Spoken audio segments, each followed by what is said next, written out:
پر پابندی لگائی گئی، پھر ان کے لیڈروں کو یہاں آنے نہیں دیا گیا۔ بلاول صاحب، آپ کو شرم نہیں آتی کہ آپ اس پارٹی کے لیے بات کریں؟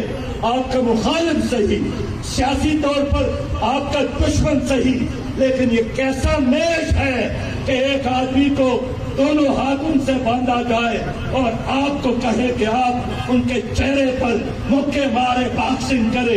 یہ تو نہ الیکشن ہے، نہ میچ ہے، نہ مقابلہ ہے۔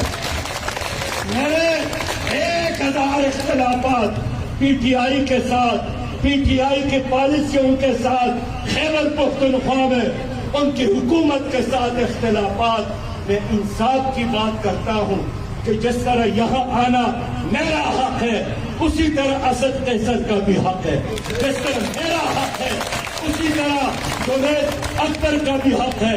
جس طرح میرا حق ہے، اسی طرح بیرسٹر گوہر کا حق ہے۔ یہ تو الیکشن سے پہلے ہی آپ نے دھاندلی کا آغاز کر لیا۔ اس ملک کو جمہوری ملک بننے دے، عوام کو فیصلہ کرنے دے، عوام پر اعتماد کرے، عوام کو اختیار دے دے۔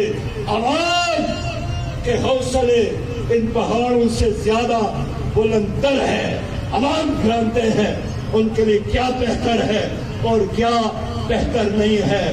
بس میرے پیارے بھائیوں، میں ایک اور بات آپ سے کرنا چاہتا ہوں، اور وہ یہی ہے کہ جماعت اسلامی اس وقت ایک عالمی ایجنڈا بھی آپ کے